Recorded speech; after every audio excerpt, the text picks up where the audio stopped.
Today I want to address an issue that I've been toying with or fighting with how to put it forward and how to explain it all. I've got this little 2.4 out here. We'll do some shots to try and catch some images of what I'm talking about. But basically what I'm talking about is bipod shooting from a bench, and the questions I quite commonly get about why does my rifle shoot sub half MOA sometimes, and other times I'm shooting 1.5 MOA. You know, is it my load? What's actually going on? And when I go and ask any questions, where I'm very commonly talking about shooting from a bipod from a bench, or with a bipod from a bench, and very hard to try and explain that in straight up words in text. I want to try and explain that a little bit with this bipod set up so you can actually see what it is I'm talking about and try and explain a little bit. I've got some things and components I've made for this, but it's not something that I do much of. I'm really not a bench rest shooter. I really am shooting prone, and I'm normally shooting 2,000 yards or more. So we have different circumstances, but the practicality of what the problem is, I fully understand, and I've got some real suggestions to try and help with that.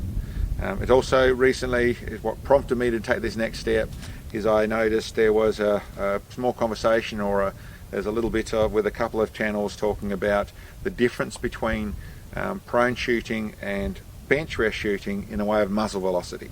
And yes, that is a real difference, and what they're talking about is spot on. You know, essentially the moment the rifle is moving a little further backwards on recoil, you're going to end up with a little less measured muzzle velocity, simply through the fact of if the gun's traveling backwards at a certain speed, you're going to take that speed off whatever the bullet's coming out the other end. But that's actually a very small part of what's going on with shooting, and it's really about a really great thing, the bipod, and it actually not working quite as well as people think it does without you setting it up properly. So we'll set this up here, and I'll just start to go through that.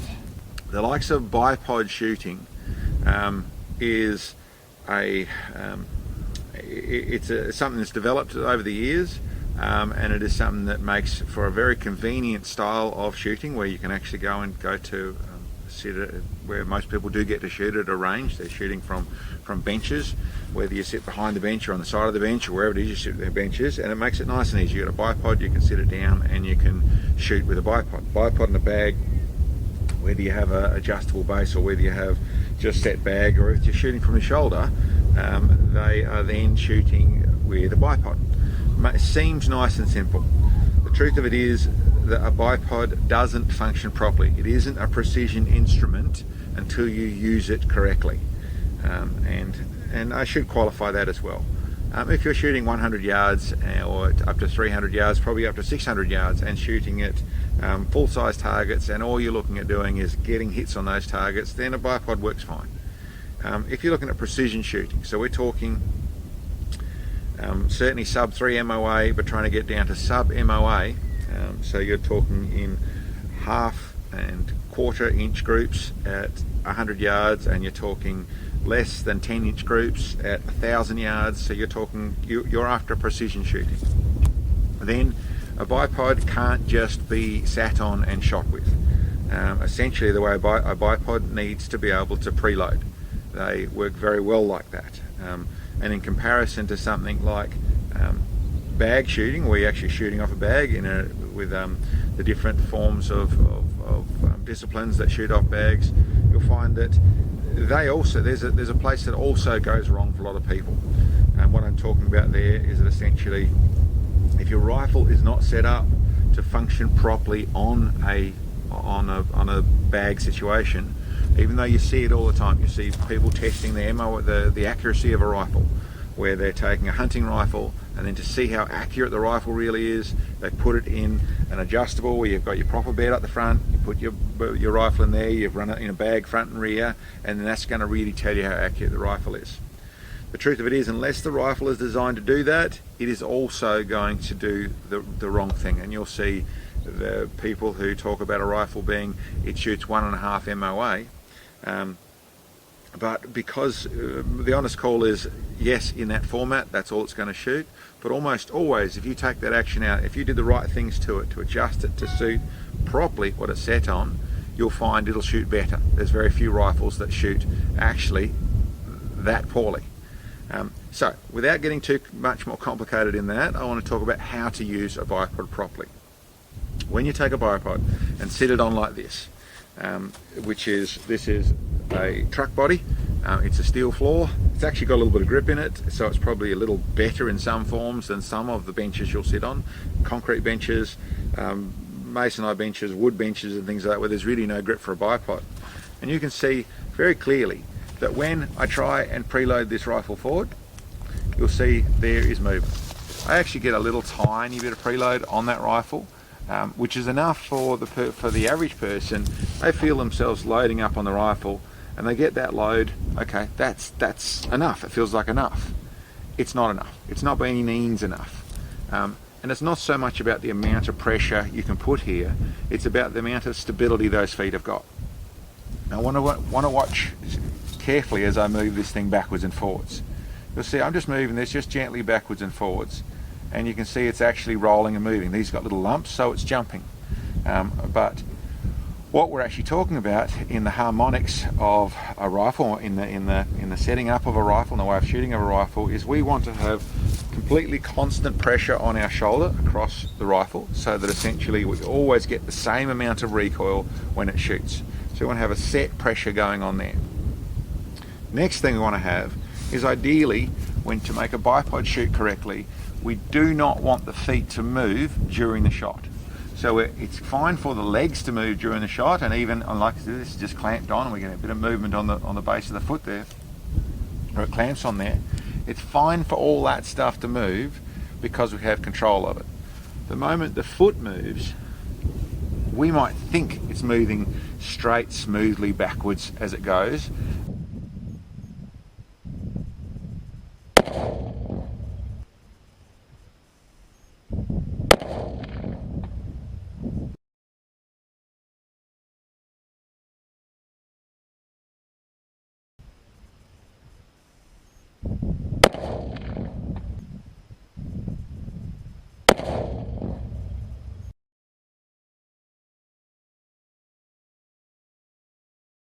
But that only needs to bounce by thou, and I'm talking, half a millimetre. I'm talking 20 thou, 10 thou, 5 thou of actual vibration through this foot is going to be directly transferred into the barrel. Now that means that essentially, obviously once the bullet's left it doesn't matter, but that means that essentially when you get a tiny bit of vibration on the instant this starts to move, when this foot's starting to slide, then that turns into your group issues. The other group issue is it comes into, yes, there's a tiny bit in the muzzle velocity changing, so the speed of the bullet for the longer shots, it's going to drop further. But the truth of it is, when things actually happen, it's not necessarily going straight back. And in truth, comments I get reasonably regularly, which are along the lines of, I have a rifle that shoots, sometimes it'll shoot half MOA, but it then will stop and shoot the next 3 or 5 I put through it, it'll be 1.5 MOA. Almost always, when I actually go through and find out how they're shooting, they are shooting from a bench, because most people, I don't know the percentage, but probably 90% of shooters, that's where they can shoot. That's where they go to shoot. They shoot from a bench. So they have a nice tactical rifle set up with all the bits and pieces, so it can go out, it's set up for ELR, it's set up and they're building a rifle they want. Where they actually get to shoot it is at the range. Now I'm not saying, okay, you can't have that rifle, you can't go that way, because you don't really shoot it in that form. What I'm more suggesting is, in understanding how to use your bipod, how you can make a bipod shoot properly on a bench. Now, one of the reasons I've been a little hesitant to do this and to talk about this, as much as I've certainly tested in places in a small amount, I really don't do that. I really don't bench rest shoot. I don't take these rifles to ranges. I don't do groups at 100 yards on benches and things like that. When I do my stuff, I am prone. Most of my shooting is beyond 2,000 meters, as you'd see on my channel. So these rifles are all set up to do that, but that doesn't mean there isn't a way to do this. There isn't a way to make this work. I've got several systems. I'm not really going to go into try and show systems and try and show that sort of stuff. I really want to talk about how to make it work. And as I said, it's in reference to muzzle velocity, but there's so much more going on. There's so much more going on with your rifle with not basically controlling the feet of your bipod. Now, as I've said times before, in actual fact, the Harris, so much is a very nice and very usable bipod, it's actually one of the hardest to manage properly because there's this little bit of play, but you'll find that on the shorter legs, and when people come down and shoot closer, that they're very rigid. It hasn't got that nice bit of free play there, which makes it easy to use. And that means that I don't get to push much forward, a tiny bit of preload on there, and as much as I can put more pressure if I've got traction, what happens very quickly is that moves. I really cannot put any real pressure behind it. And as I said, this is checker play. If this was a smooth wood, smooth concrete, smooth steel, all the things that people are generally shooting on in a manageable for everything else shooting bench, you really can't get any load on there. So that means that essentially you are working with one arm time behind your back. So let's free that arm up in ways you can do that.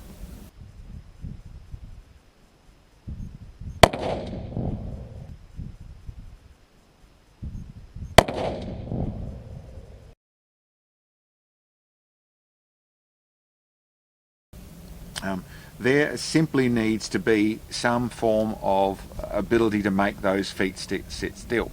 Now they sell the likes of, there's spikes you can get for the likes of Harris and lots of different ones you can run spikes on there, which yes, improve things, but it really is just trying to make traction where traction isn't. So digging spikes into concrete, sort of is going to work sometimes. It's not really going to work on steel. So I look at it a different way. I've run essentially a strap system which you can hook up to the base of these, and if you've got nothing, if you haven't got a bench or anything to attach it to, which I've actually done, we actually put a strap system on there where you can actually get the feel on the strap and it attaches them properly. There has worked. I haven't tested it properly as to whether there's other problems that come from that with spring from the strap or that sort of stuff. I don't know, I haven't tested, but I have seen it have made it work. I've done a system which I use for my tall bipod shooting, a strap to my belt or my foot or my knee or wherever else, and that can really work. I've set that up and tried that as well. That's worked quite well. You see some shooters that are already aware of this will run a heavy bag in front, so they actually have a heavy bag in front of this where they can press against the bag. Listen, it works. The problem with a smooth surface with no traction on there is even the bag potentially is going to move. And what happens also is one of the keys of accurate shooting is that you're not chasing your rifle. You're not following your rifle, chasing your rifle, moving your rifle. It's just sitting still. So, are the suggestions I've got and things I've tried to use. You have on this sort of thing, if I was trying to shoot prone off it, I would put the rifle up against, I won't do that so it's pointing at anyone, but I would put the rifle horizontally, obviously right around there, but up where it's pushing against the side of this tray. So the legs are sitting up against here, so then I've actually got that traction against it. So it sits up against there, that's where it's going. Not an ideal system, because the other thing that's super important, and a point I should address as well, some bipods like the Atlas have the ability for this to twist, to rotate around, which at 100 yards, 200 yards, 300 yards, probably even 500 yards, being able to rotate on your bipod and being able to shoot at things in closer range, going at larger targets, yes, there's some merit to it. Precision shooting, there is no merit to it. The moment your bipod is on an angle, you'll see that its axis is over on that angle. So then all of a sudden, if you've got your bipod twisted and you're trying to shoot precision, you're going to open up half to 1 MOA via the fact that your bipod is twisted. And the first moment of movement as the bullet is leaving is actually walking the barrel to one side or the other side. So the same as if you're putting against the bench, something like this, you'd have to make sure this is dead square to your target. So the way I've suggested and thoughts I've had of that along those lines is as simple as a G-clamp at the end of the bench, which is just sitting down in the middle, a board up alongside that, and then you can actually push up against that where it is centering to where your rifle's pushing from. And once again, you're getting traction. You can obviously, with the strap system going to either leg, you can actually zero that to where it's actually pushing straight from where you're pulling from. That's why I like them running on the hip. But there is a lot of different ways of doing this. That can be as simple as a mat that has grip that you can actually put on the floor, that is actually attaches or straps or however it is, holds the back of the bench but gives traction for your bipod to actually grip with. The way I do it, like I said, where they work and where they really work for precision shooting is to get them on the ground where they can dig into the ground. And in truth, in something low recoiling, these rubber feet work. All my big bipod feet all have grips on the bottom of them. So I tend to, it took me a while to figure it all out, but I stopped putting them on the bag, on the mat, and made sure they got into the dirt. My big rifle, the big shots, I'll actually dig the legs in. So I'll physically dig, set the rifle up, get it straight, and physically dig those legs in. So that essentially I can shoot, even with something in the big caliber rifles, where it's not causing the feet to move. Then I'm staying, my body stays planted, my bipod legs stay planted, I have a constant pressure on the back of the rifle, and that causes from everything from the amount of movement of that rifle is completely consistent, but also all the harmonics of how you shoot with the rifle is completely consistent, so that essentially you end up with how to make a bipod shoot in a precision form. As said, there's other ways to do it with shooting bags and that style of things, but similar things are involved. When you can put a constant pressure on your rifle, then you can get a constant load out of it. So you'll get a constant response out of it. When you take a like hunting rifle and stick it in a bag system, then you essentially end up with no pressure on here. And then it comes about body tension, and it comes about other things to make that rifle behave exactly the same. And this, of course, isn't even getting into muzzle rise and all the other bits and pieces that I've discussed as to what's very relevant for this. But listen, the upshot of what I'm trying to say is that the truth is shooting with a bipod is very, very easy, very, very convenient, but actually quite involved. If you understand what it's doing, and like I said, get those feet planted in some form or other, end up with a constant pressure of preload on your bipod, where you can get this cycle on your bipod working comfortably and neatly on your bipod, then that is where precision shooting comes from. I'll touch, as a last thing I want to say with that is that yes, you can still shoot super accurately without any of this happening. The truth of it is, there's rifles and people will say, well, listen, no, I've had my rifle out and it shot 8th MOA and I didn't do any of that, I was just shooting from the bench. And listen, there's a few things that'll let that happen. There is just straight old, sometimes it works, and yes, it can do. It really doesn't matter if your rifle jumps, if the feet bounce, if all that sort of stuff. If it does it exactly the same every time, then you can shoot dead accurately every time.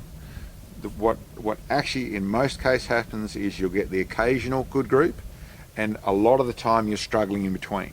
And people do a lot of loading, a lot of load development, a lot of all sorts of things to try and make the rifle shoot better. And when they have a marvelous looking rifle that has, in theory, does everything so well, but if it's shooting from a bench with a bipod, without traction on those bipod feet, then you cannot get a constant preload, and you will get a certain amount of erratic shooting. How much it is for you, that's about your rifle. But certainly of a lot of the questions I get, it's where the problem comes from. And getting a constant preload, getting traction on those feet, whether it's a strap, whether it's a mat, whether it's a pole, whether it's a G-clamp, whether it's whatever it is, getting traction on those feet is, and where you can then put a constant preload on it, you're going to get a constant repeatable action, and then you'll start to find the true accuracy of your rifle.